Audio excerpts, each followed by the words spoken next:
Hello dear students. So myself Rupa Marathi. I am going to handle atom chapter. So chapter number 12. So here we have the introduction of the chapter. So everything we see around us, it consists of atom. So I hope you heard the word atom. So atom in generally we can say that according to Greek Indian philosopher called Democritus, so he coined the term atom as it is uncuttable. So when we look around and we talk about matter, so matter consists of molecule. Also inside we have atom.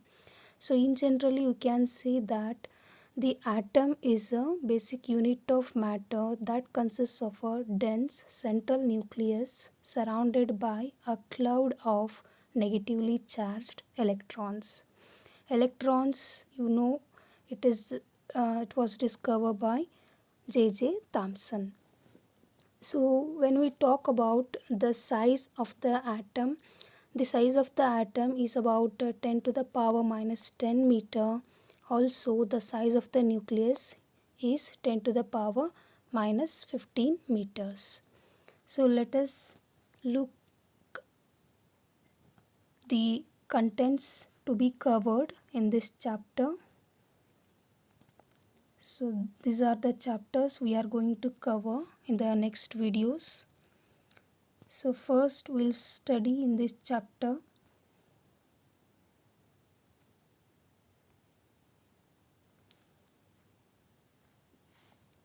the Thomson model, or another name for this is plum pudding model. So observe the figure. So you have the positively charged sphere, also the electrons. So this is what the atom we can say according to the J.J. Thomson or Thomson model. So according to J.J. Thomson, what happens? An atom, it is a sphere of positive charges of uniform density, as I told, of about 10 to the power minus 10 meter, in which negative charges are embedded like the seeds in a watermelon or like plums in the pudding. Thomson called this as plum pudding model. Thomson assumed that harmonic oscillations of the electrons about their mean positions cause the emission of light. Orally, we can say that the atom is electrically neutral. So later, Rutherford proved that the positive charges were not uniformly distributed in a sphere as suggested by Thomson. Moreover, Thomson model could not explain the presence of discrete spectral lines emitted by hydrogen and other atoms. So here the Thomson model fails. So because it is not electrically neutral, so the electrons are not distributed like the seeds in a watermelon. Also it has some drawbacks, so it is not explaining the spectral lines emitted by hydrogen and other atoms. So this is all about the Thomson model. So next we'll study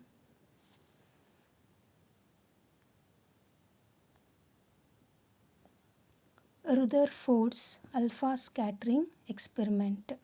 So in other words we can say that alpha scattering experiment. So it is by Rutherford and Giger-Mosten experiment. Another name is Goldfoil experiment. Rutherford, along with his co-workers called Giger and Mosten, performed a series of experiments on the scattering of alpha particle. Alpha particle is nothing but a helium nucleus due to atoms of a thin gold foils. An alpha particle is a helium atom from which 2 electrons have been removed. So you can call this as a He2+. Thus its charge is plus 2e and mass is nearly 4 times the mass of a proton. So let us look how the experimental setup of gold foil experiment. So we have, firstly, let us consider the lead box or lead cavity, we can say that.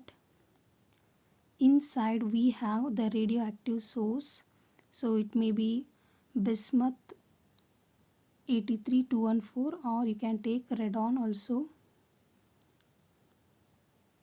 So in front of that lead box we have the thin gold foil, so about thickness 10 to the power minus 8 meters. So also we have a zinc sulfide screen to detect the particles.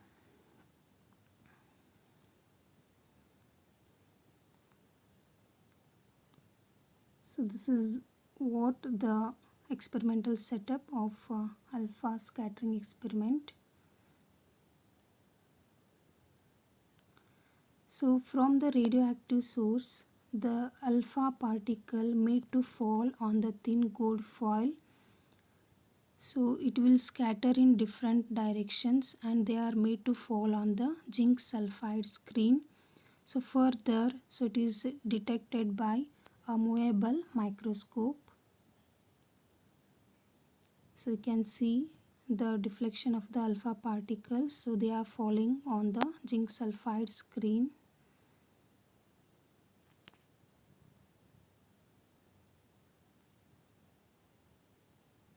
Okay, some of the alpha particles, they were deflected in the backward direction. So let us take the gold atom. So this is the nucleus of the gold atom.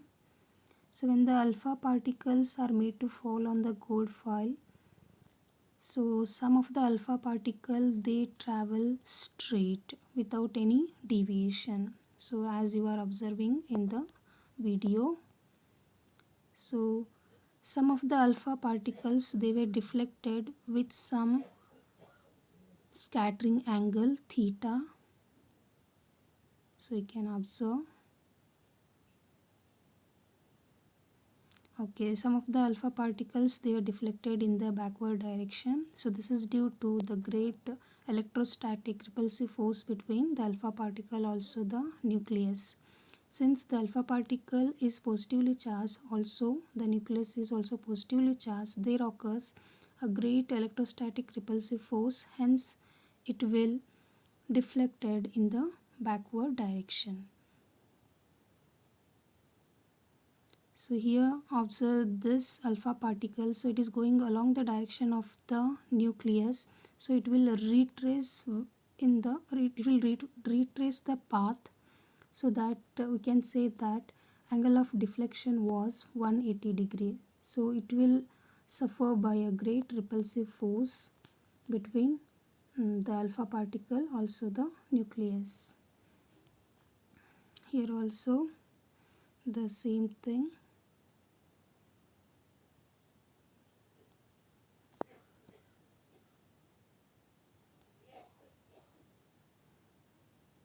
Yeah, this is what happens when the alpha particles are made to fall on the gold foil. Some of the alpha particle, they travel straight, and some of the alpha particle, they deviated through some angles. Some are retracing their paths. Okay, this is what the graph we can study. So after the alpha scattering experiment, so along x-axis we can consider the scattering angle, so theta, and how many number of alpha particles is scattered, so that is n.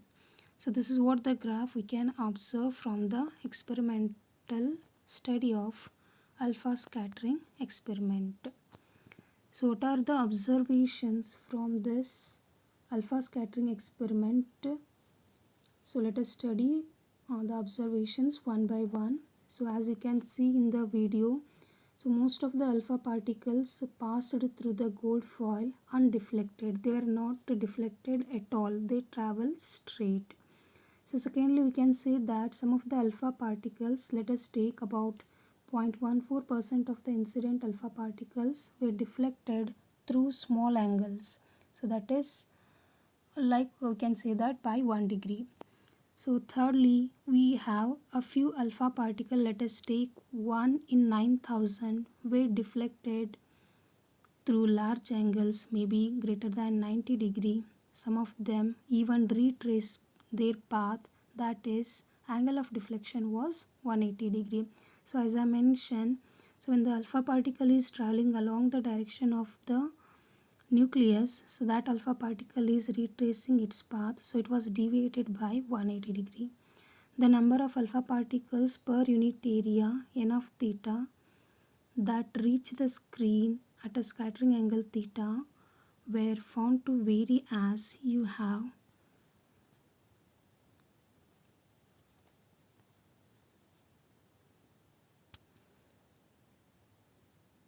this is what the comparative study of the gold foil experiment. So it will vary as n of theta is directly proportional to 1 divided by sin raised to 4 theta by 2. So I'll show that in the next slide. So as you observed,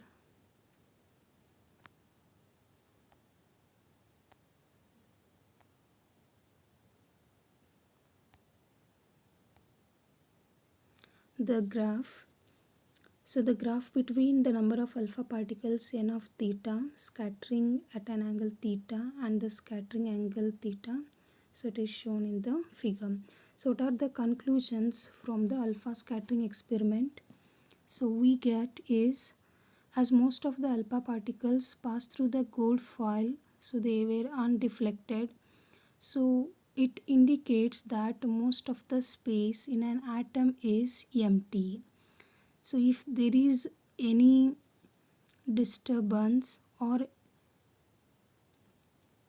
something should be present to deflect or to scatter the alpha particles. So since the space in an atom is empty, so most of the alpha particles they travel straight without any deflection. So this is what one of the conclusion. Alpha particles being positively charged and having large mass as compared to an electron could only be deflected backwards by some large repulsive force due heavy and positively charged region. So Rutherford concluded that the positive charges in an atom were concentrated in a very small region at the center of the atom. Rutherford named this heavy and positively charged region as nucleus. The alpha particle suffering small deflection would have passed close to the nucleus, so as you are observed in the figure.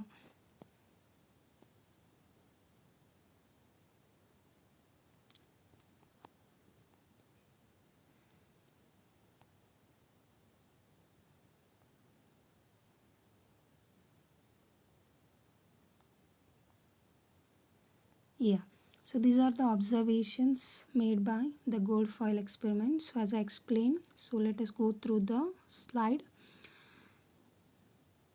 So we are studying the conclusions. So alpha particle which travel towards the nucleus directly get retarded due to Coulomb's force of repulsion and ultimately comes to rest and then fly off in the opposite direction. So this is what the observations, also the conclusions made by the gold foil experiment. So as I told, so the scattering angle varies with the number of alpha particles scattered as, so n of theta is directly proportional to 1 divided by sin raised to 4 theta by 2. So next we have the concept of distance of closest approach. So it means what? From this parameter we can find the size of the nucleus, or we can find the nuclear size. So let us look how we can say that the distance of closest approach parameter, how we can define. So let us consider the nucleus, that is atom. So here we have the alpha particle, so which is retracing its path. So as I mentioned, so alpha particle is also positively charged, the nucleus is also positively charged. They suffer a greater repulsive electrostatic repulsive force. So therefore the alpha particles retraces its path. So the angle of deflection was 180 degree. So this is what you can observe in the diagram in the video. So here you can observe, so the distance between the alpha particle, also the nucleus. So we can say that it is the minimum distance up to which an energetic alpha particle traveling directly towards a nucleus can move before coming to rest and then retracing its path is known as distance of closest approach. So we can denote this as a R0. So using this we can find or estimate the size of the nucleus. Let us have the look of the alpha particle. That alpha particle is approaching the nucleus. So here you observe when the alpha particle is moving, so it is moving with some greater kinetic energy. So as it is very close to the nucleus, at that point the kinetic energy will decreases and it is converted into the potential energy. So at one point the kinetic energy is completely converted into potential energy. At that point the alpha particle stops. At that point again it will retrace the path. That minimum distance is said to be what? The distance of closest approach. So this is what the distance are not called as distance of closest approach. So observe, when the distance between alpha particle and the nucleus is equal to the distance of closest approach, the alpha particle comes to rest. At this point or at a distance, at a particular distance, the kinetic energy of the alpha particles is completely converted into electrical potential energy of the system. So let us have the equation for distance of closest approach. So as I mentioned, the kinetic energy is completely equal to the electrical potential energy of the system. So the kinetic energy of alpha particle is given by half mE square, since it is moving with the initial velocity u, and the electric potential energy of the system, so it is given by electric potential at a distance r0 due to nucleus, also the charge on the alpha particles. So completely we can say that it is 1 divided by 4 pi epsilon naught 2 times of z square divided by r0. So we at the distance of closest approach, the kinetic energy is equal to the potential energy. So that will get the equation for the distance of closest approach as r0 is equal to 1 divided by 4 pi epsilon naught 2 z square half mu square. So this is what the equation for the distance of closest approach. So let us now study the next concept, that is impact parameter. So now how we can define the impact parameter. So let us have the diagram now. So we have the nucleus. So see the alpha particle with some initial velocity. So it is incident on the atom. So since it suffers some repulsive force, so it will deviate through some angle. So instead of going straight, so because of the repulsive force, electrostatic repulsive force between the alpha particle also the nucleus, so it will make some angle with the straight line, so that is called as scattering angle theta. So this is the distance of closest approach. Okay, So observe the diagram.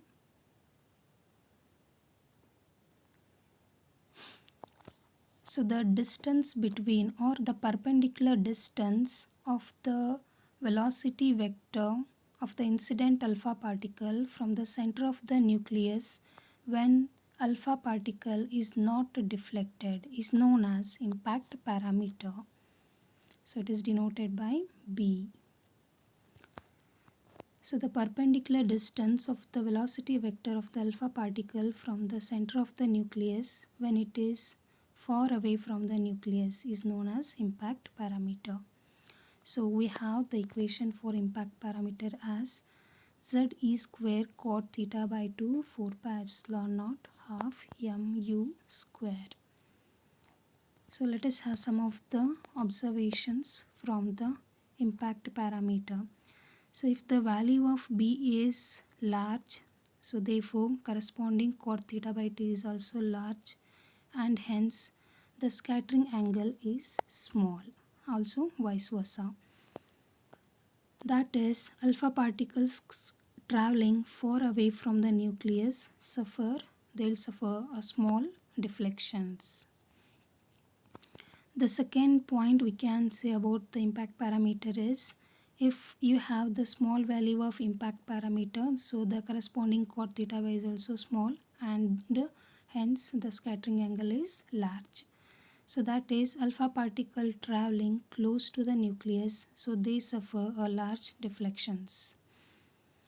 So if I consider impact parameter is 0, so the alpha particle directed towards the center of the nucleus.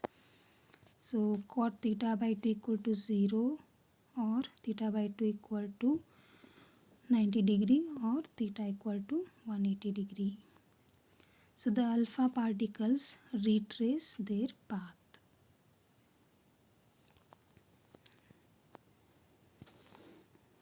Thank you.